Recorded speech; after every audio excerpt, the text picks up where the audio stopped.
Do you want some fermented sugarcane juice? I'm not asking you, I'm asking your car. Ethanol, hot topic, very topic for the media, it seems. But it's sizzling, and many are getting high on it. Their tempers, that is. Ethanol blending in petrol, and the wildfire rumors on this issue. Yes, we all saw the post that claimed E20 petrol will melt your engine, or that your 2008 hatchback will sputter to death. Sit tight. We're about to sort fact from fiction.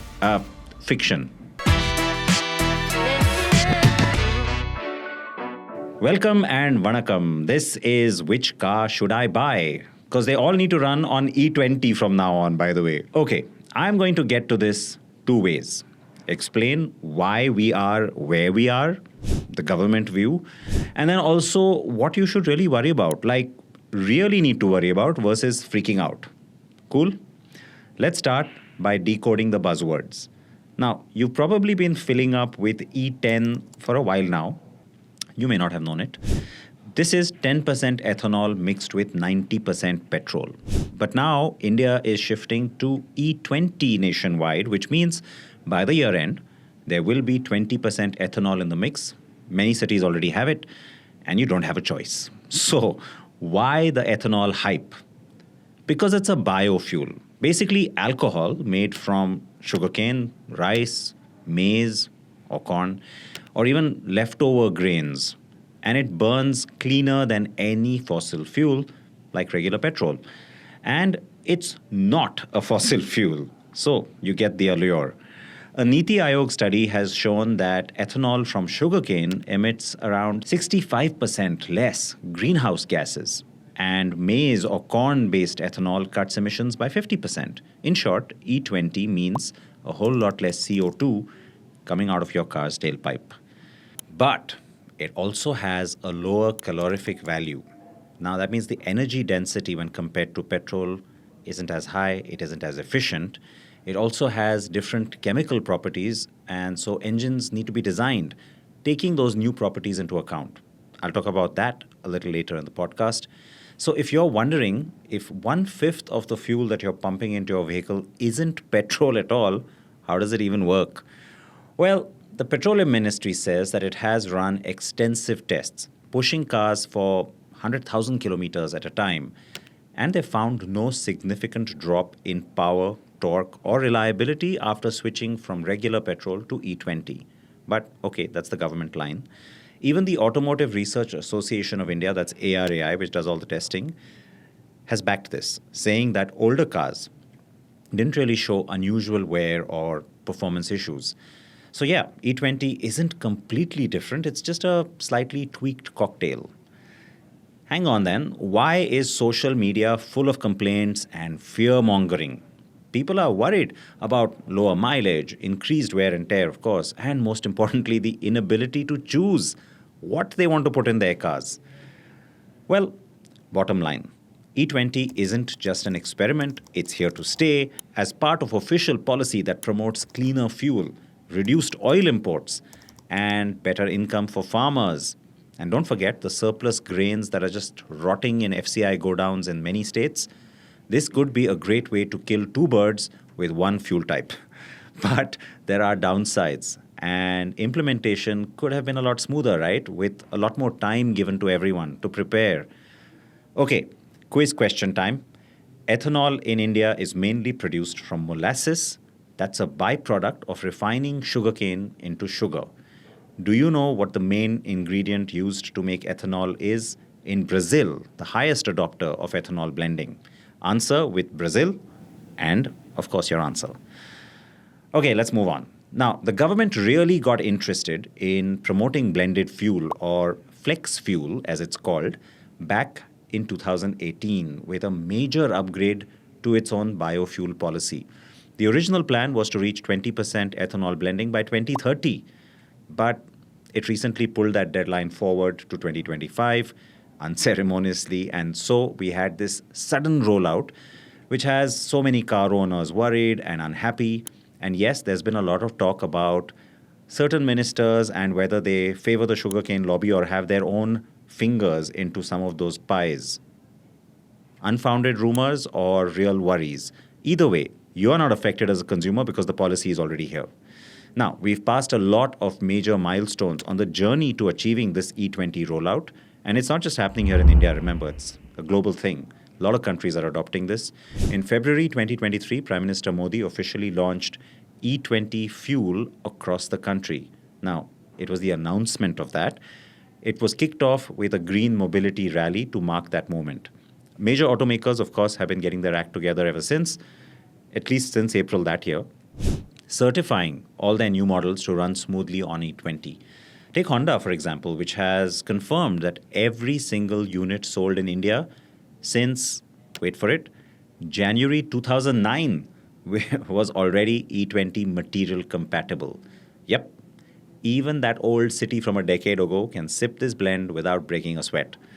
Since the 1st of April this year, E20 certification has been mandatory by law for all new cars that are sold in India. And what's more, the ethanol shift isn't over now that we've hit the 20% mark. Listen to this part.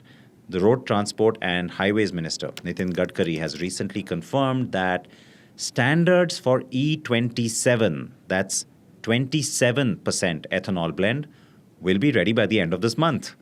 So we'll have another roadmap. Now, this will match Brazil, where a 27% ethanol blend is kind of typical. Wow. Meanwhile, auto component suppliers have already told us that 11 manufacturers are working on flex fuel engines. So the writing's on the wall. The message is pretty clear. Higher blends are coming, but through a planned and hopefully collaborative rollout with the auto industry and with you, the consumer. The government's pitch, big wins on both sides. Reduced oil imports, increased income for farmers. In fact, official figures, and this is government data, already shows 49,000 crore rupees has been paid to farmers just for ethanol procurement. And it has already led to over 1.4 lakh crore rupees in foreign exchange saving. That's in context of reduced crude oil imports. We're talking about 238.68 lakh metric tons of crude oil that was saved.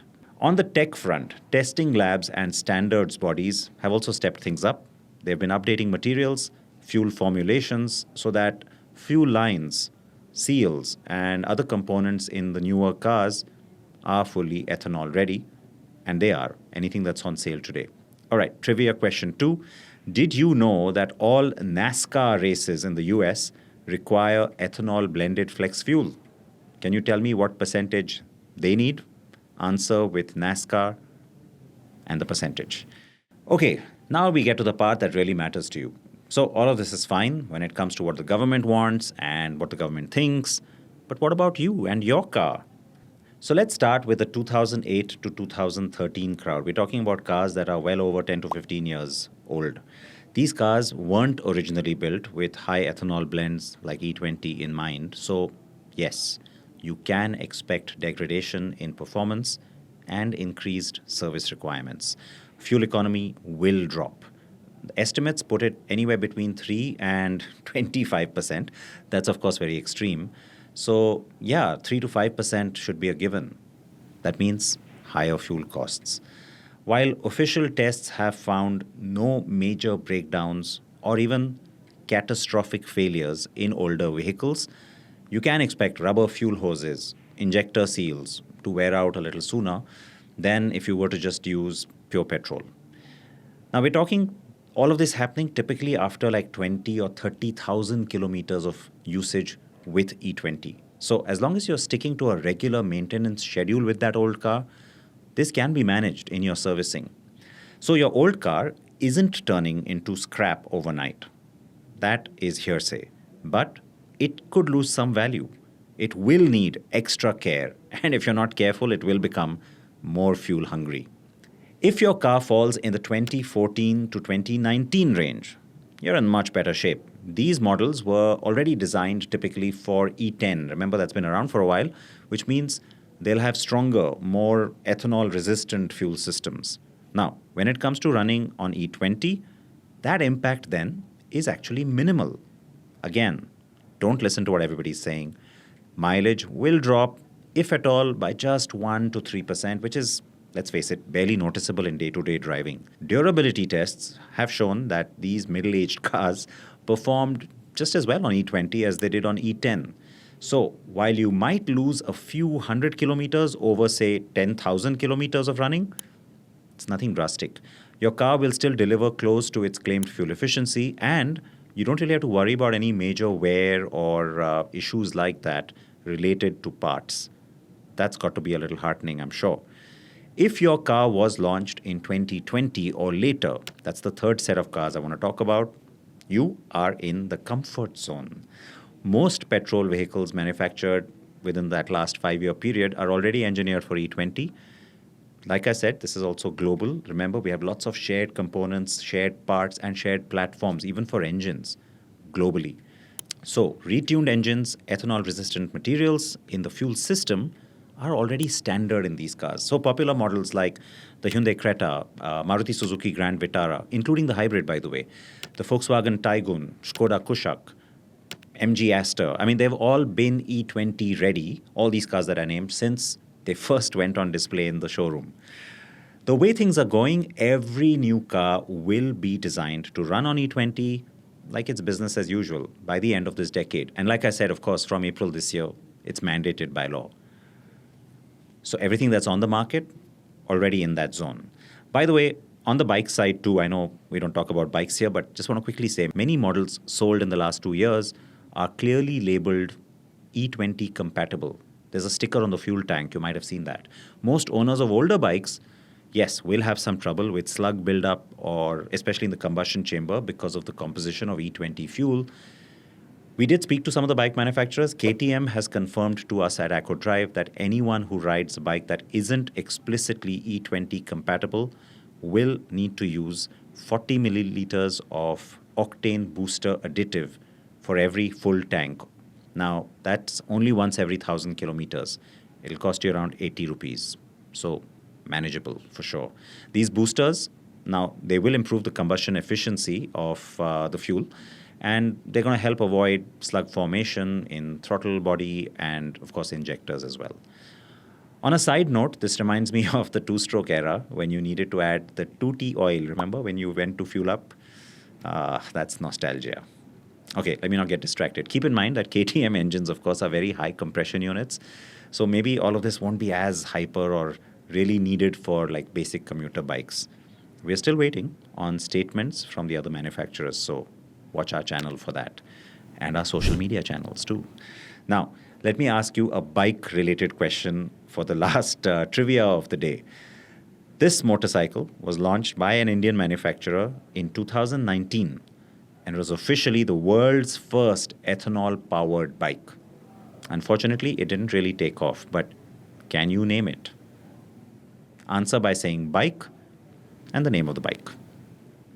Okay, now comes the interesting part, which hopefully will help a lot of you. We are moving on to myths, and let's tackle them head on, shall we? First myth, E20 will instantly corrode my engine and fuel tank. The reality? Instant corrosion is an exaggeration. Extensive tests have found zero evidence of degradation from E20. Today's blended fuels are formulated with corrosion inhibitors, and modern cars now have ethanol-resistant components anyway, like I've been saying. Older cars, which weren't specifically designed for E20, will need that extra attention. As long as you're sticking to your service schedule and swapping the fuel filter, replacing hoses and gaskets on time, your car isn't going to melt. Okay. The next myth, using E20 will void my car's warranty. The reality here, car makers have embraced E20. They don't have a choice. Most of their warranties cover the use of officially approved fuels. Officially approved means what's selling at the fuel pump, means what the government has said can sell.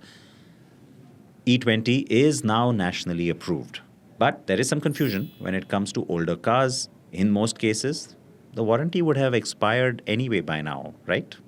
Now, when it comes to insurance claims, yes, there is still a lot being discussed here. There's a lot that's not known. And yes, there have been reports that damage to engines caused by incorrect fuel will not be covered.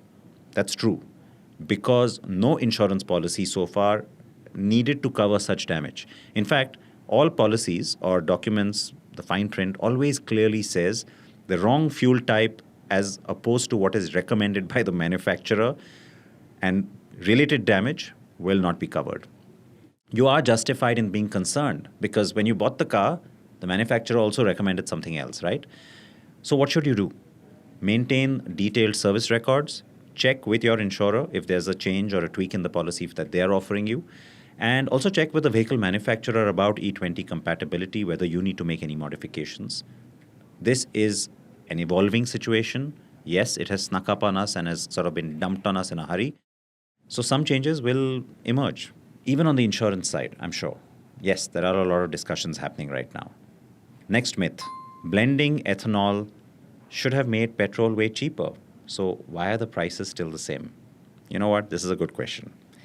The reality is, it's true. Ethanol does cost less, around 58 rupees per litre ex factory, compared to more than 100 rupees per litre for petrol, right? Early studies, in fact, when we were first talking about all of this blending, they had predicted a retail drop of 8 to 10 or maybe even higher rupees per litre. But prices at the pump are determined by, of course, many factors. Some of you know this, including things like global crude oil rates, hefty taxation, government subsidies also. So while E20 should lower costs in theory, the savings, unfortunately, are being absorbed elsewhere. And the government is in no mood, not any mood, to pass on that benefit to you. Yeah, that sucks. Okay, the next myth. They'll suddenly jump to E30 or E100 and older cars will be ruined. What's the reality? An ethanol ambush is extremely unlikely, so please calm down. While higher blends such as E27, yes, there is a roadmap, I already told you about it, it is coming. That shift will be slow, it will be deliberate, and it won't be a rude shock. I think they're also going to learn their lesson from what's happening right now. Car makers have already been told about this. There is going to be time to adapt, and so will you get that time. And don't forget that there may be something more interesting that's on the horizon. You might be interested to know that higher blends, like even E85, they're already being used in some special purpose flex fuel vehicles in places like Brazil, even pickup trucks in some parts of the US. So we have for you now an important update. AccuDrive has also confirmed that the government has not ruled out offering multiple petrol blends in the future. Yeah, I know what you're thinking. You're thinking of the pub with all those different craft beers. Well, okay, good analogy perhaps. At least that's what I was thinking. Allowing drivers to choose what they want to put in their cars. Jokes apart, in light of all this, ethanol blending then won't become a deal breaker because you'll have that flexibility of flex fuel when choosing the kind of car you want to buy, what you want to put in your car. So here is my takeaway for any purchase decisions from here on. Number one, buying a new car. Please go for the model that fits your needs. The budget, the size, the features, virtually all new petrol cars today, yes, they're already E20 compliant. Many explicitly advertise this fact also. Just ask your dealer if you're doubtful. Or you can ask me. If fuel efficiency is your top concern, focus on engine size, vehicle weight, the things that make bigger sort of mileage differences rather than worrying about ethanol proportion. In short, pick the car you want, yeah. It's unlikely that you'll have any trouble whether it runs on E10 or E20. That's not something to worry about. This is about new cars. But if you're currently driving an older car, yeah, we've already covered this in case you missed it. Start with a quick compatibility check. If it's a popular model, you can also, by the way, see its counterpart in global markets. Chances are it can already handle E20 without much fuss. More important though, stay on top of those regular maintenance schedules. Big automakers have stated that even 15-year-old cars, yes, they can run on E20. Real-world users have also backed that claim in so many parts of the world. Most report filling up and driving off without any drama. Just slightly lower range per tank full. Now comes the very important question, the third issue, shopping for a used car. Now, if you're in the market for a second-hand or a third-hand car, look for a vehicle in good condition first. That's a no-brainer, right? Again, this has nothing to do with ethanol. Now, you can ask the seller about its ethanol capability or specs, or just check the manual. If it's a late model car, it's probably already E20 friendly, as we've already sort of told you, right? Focus more on mechanical health, the engine, the brakes, the tires, than worrying about the fuel blend. Remember, any well-maintained car will handle a certain mix of fuels. E20 will not be such a huge issue, won't be really an unknown problem. So finally, E20 is the new normal. It will take time for the entire country to adjust. If you're buying a car right now, please shut out all the opinions on social media. The factors that really matter have not changed. Reliability, comfort, efficiency. All the technical insights and all the data and facts that I have mentioned in this episode, they're based on verified data, government reports, industry body statements, and expert testing. We've double-checked, so you don't have to second guess. Now, before I take your questions, which is what I'm going to get to next, I want you to firstly tell me what you thought about this ethanol episode. And I want to address something. Respect. We need to do that for each other. Just give everyone their space and not like pounce or entrap or try to win one over the other, even an argument. The world is moving too fast. Be nice. Please be kind. It seems those are disappearing commodities. And yes, feel free to criticize, but don't get personal. Even with me. Okay, that's done. Let's go to your queries on which car should I buy. First question of the day. Hi SVP, love your reviews and comments. Thank you. I'm a first-time car buyer looking to buy a car under 12 lakh rupees. I love a laid-back driving style, but also love some performance when needed. I'm leaning towards Honda as a brand. I'm looking at the Amaze VX CVT, but don't want to be blinded by my interest in one brand. My other shortlisted options, i20 N-Line N6 DCT, Punch long-range EV, and Altro's Creative S DCT. My needs will be city rides, occasional long drives, prefer convenience and comfort over other feature sets. Okay, lots of nice detail there. Nice. Thanks for your kind words of the choices that you have listed, especially as a first-time buyer. See, the Amaze is like the winner for me.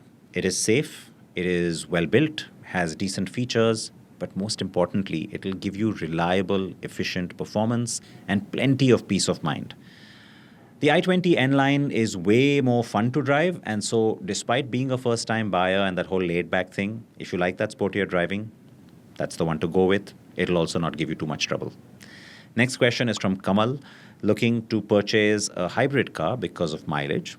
Also, EVs can give range anxiety, I believe. Please watch the EV episodes that I've done. You might switch to an EV. Okay, should I wait for the upcoming hybrid cars like the Seltos hybrid, e-Vitara? E-Vitara is not a hybrid, it's an EV. The Duster, well, I mean, let's just get the petrol Duster first. Hybrid will follow, hopefully. Honda ZR-V hybrid, or go with the High Rider itself. Okay, so lots of speculation there about all these cars coming. There are no guarantees and no official confirmations on any of those. So, Kamal, that wait could be a test of your patience. If you are dead sure on a hybrid, yes, the Toyota that you just mentioned, that's on the market. It's a good choice, stylish car, good-looking car, popular car, and it's proved itself already on our roads. There's also a new SUV expected from Maruti soon. If the brand appeals to you, it may be worth waiting and considering what gets launched. That should be less than a month away. At least that's what I estimate right now. Okay, next question is, we are a family of 4. We are considering a luxury SUV. We're going to be using it for traveling around 450 kilometers a month. Good reliability, fantastic space and comfort. Features, not the priority, only comfort, reliability, and good service experience. If possible, under 85 lakh rupees. Okay, so you got a generous budget to play with. Lots of choices to think about, Darshana. Also, depends where you are, right? I'm going to urge you all to always mention your city. And so, what kind of support do the brands offer in terms of service, etc. It's just kind of easier to guess. Now, there's lots to consider car choice-wise. But for me, top of the heap, the newest arrival, or one of the newest arrivals, the BMW X3. Awkward styling, but great roominess, super drivability, comfort. The recently facelifted Volvo XC60 and also the Mercedes-Benz GLC are definitely worth looking at, especially for that comfort aspect. But If that is of paramount importance to you, I mean, you should peek at that MPV side of things. Kia Carnival. Think about it. If you're especially intending to be chauffeur driven, especially then, and you could also then consider the MG M9 Super Comfort. But that's an EV. Speaking of which, coming back to SUVs, the logical EV choice is the BYD Sea Lion 7. So if that's not lux enough for you, of course, we're back to the Germans, the long wheelbase BMW iX1. Or, hey, dare I even say the Tesla Model Y? Of course, for that you have to be in Mumbai or Delhi. Question number 4. Hi Sid, I've been using a Chevy Enjoy LS diesel for the past 10 years and it has completed close to 1.5 lakh kilometers. Wow, Chevy Enjoy. That's brave, man. Okay, the wear and tear is evident and I'm not sure if I should spend further in keeping the car as Chevy left the country a while ago. No, you should definitely not keep it. Okay, I want to replace the car, but my budget is only around 10 lakh rupees for now. I want good fuel efficiency as well as ease of driving, combed through lots of cars and finalized the Baleno Zeta AGS and the Tata Tiago XZA ICNG. My drive is predominantly city and I drive once a year on the highway. I am inclined towards the Tiago mainly because of its efficiency as I drive a minimum of 1,200 kilometers per month. Am I making the right decision? I want to use this car for another 8 to 10 years or so, and we're a family of 4, kids around 10 years, and occasionally my parents travel with me. Okay, thank you for giving me all that context and detail. My answer is the Baleno. It's slightly newer, it's roomier, it's more efficient in its petrol running. Of course, CNG is something to think about, and when you're in the Tata stable, there are many options. In terms of space, you could also consider the Altros. Look, the newer cars in general offer better crash safety from Maruti. That's another reason why I'm leaning back towards the Baleno. A lot of the safety equipment is also standard. Can you stretch your budget a bit? Then you could look at like the updated Kiger or the Magnite. Those are worthy considerations, especially the Magnite. Okay, next question. Bandhu, I have missed you from your NDTV days when news used to be watched live on a TV screen. YouTube has changed the dynamics of content media a lot. Nice to see you adapting as well and glad to be able to get views of the reporters of that era. Thank you, Harish. You're making me sound like a bit of a fossil. Just kidding. Okay, moving on to the question. I'm looking for an EV, but I don't want anything with a Chinese battery pack post Galwan episode. Okay. As far as I recall, Tata, Mahindra, Tesla all use Chinese batteries. Can you suggest options with the budget going up to 25 lakh rupees?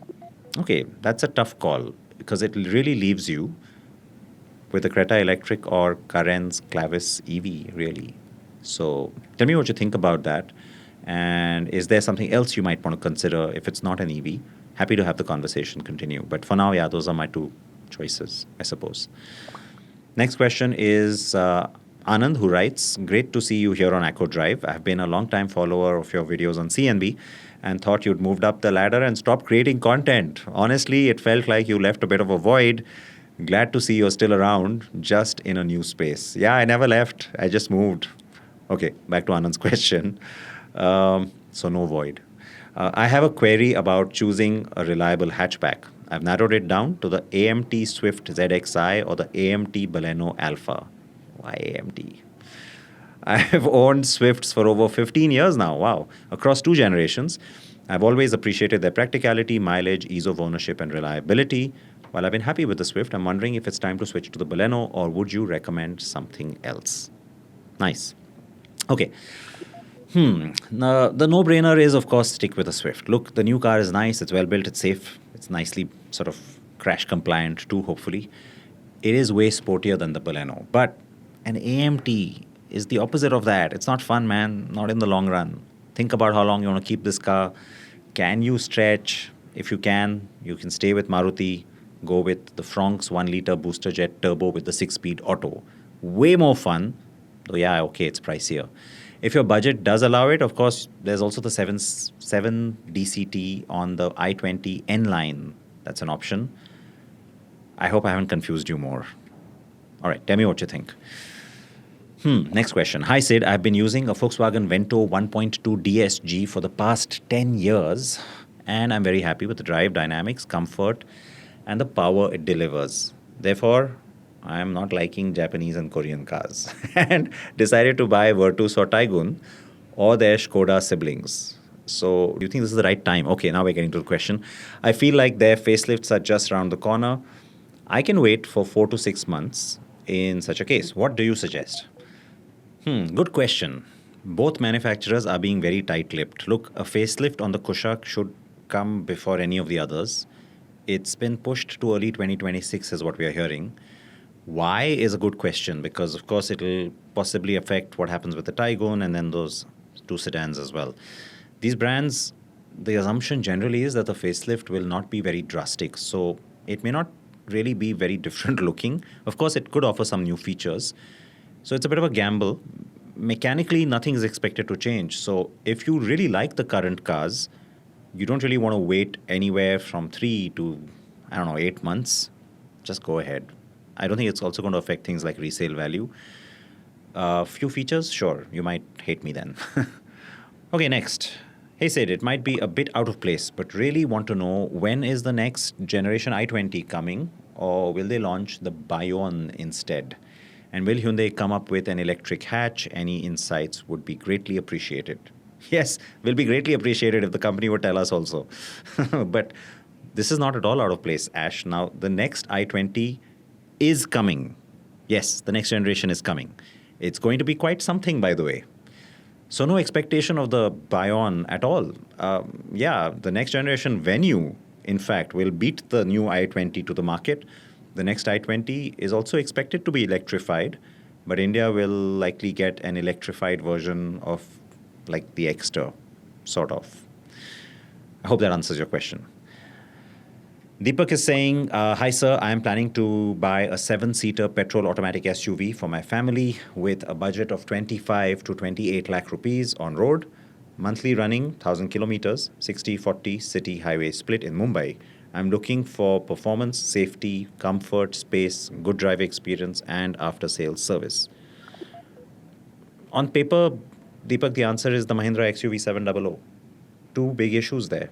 Service can be spotty depending on where you are. Of course, in Mumbai, I don't think you should have a problem. And again, a facelift. Long overdue on that car. So then, what's the option? My inevitable stylish loaded choice is the Alcazar of late. The car is surprisingly good value. It's reliable, it's efficient, really good looking, and it's just packed with features. Hope this helps.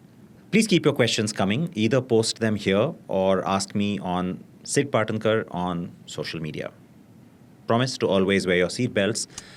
Please take care of yourselves and those you love. Please be nice to each other. Bye-bye.